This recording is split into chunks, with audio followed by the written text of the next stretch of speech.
রাতে রুটি ভাত কিছুই ভালো লাগছে না, একটু হালকা ফুলকা ডিনার বানাতে চাইছেন, তাহলে এই রেসিপি বানিয়ে নিন। খেতেও যেমন দারুণ টেস্ট হবে, তেমন রেসিপিও কিন্তু স্বাস্থ্যকর হবে। হাফ কাপ গোবিন্দভোগ চাল 3 ঘন্টা জলে ভিজিয়ে রেখেছিলাম। মিক্সির জারেতে অল্প জল দিয়ে পেস্টটা তৈরি করে একটা বোলের মধ্যে নিয়ে নিলাম। ওর মধ্যে মিক্সির বাটি ধোয়া আরও কিছুটা জল দিয়ে দিলাম, পরিমাণ মতো লবণ, আরও একটু জল দিয়ে একদম পাতলা করে ব্যাটারটা তৈরি করে নিলাম।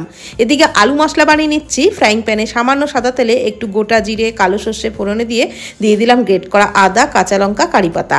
একটু নেড়েচেড়ে নিয়ে দিয়ে দিলাম পেঁয়াজ কুচি। পেঁয়াজটাকে হালকা করে ভেজে নিয়ে দিয়ে দিলাম সিদ্ধ আলু। অল্প লবণ আর হলুদ দিয়ে আলুটাকে নাড়াচাড়া করে আলু মশলাটাকে নামিয়ে নিলাম। তারপর বানিয়ে নিলাম এই ধোসার সাথে খাওয়ার জন্য একটা চাটনি। 2টো টমেটোকে একটু পুড়িয়ে নিয়ে 2টো শুকনো লঙ্কাও পুড়িয়ে নিলাম। টমেটোর স্কিনটাকে ছাড়িয়ে ছোট ছোট টুকরো করে কেটে মিক্সির জারেতে নিয়ে ওর মধ্যে পোড়া শুকনো লঙ্কা 2টোও দিলাম। দিয়ে দিলাম একটু লবণ, একটু চিনি আর সামান্য তেঁতুল। একদম মিহি করে পেস্টটা তৈরি করে নিলাম। ফ্রাইং প্যানে সামান্য সাদা তেলে একটু কালো সর্ষে, কারি পাতা ফোড়নে দিয়ে চাটনিটা ঢেলে দিলাম। ফুটিয়ে নিয়ে চাটনিটা নামিয়ে নিলাম।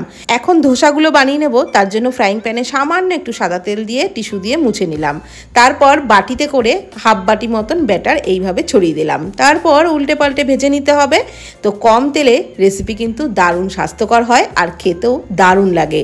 এইভাবে আলু মশলা আর চাটনির সাথে পরিবেশন করবেন, খেতে দুর্দান্ত লাগবে।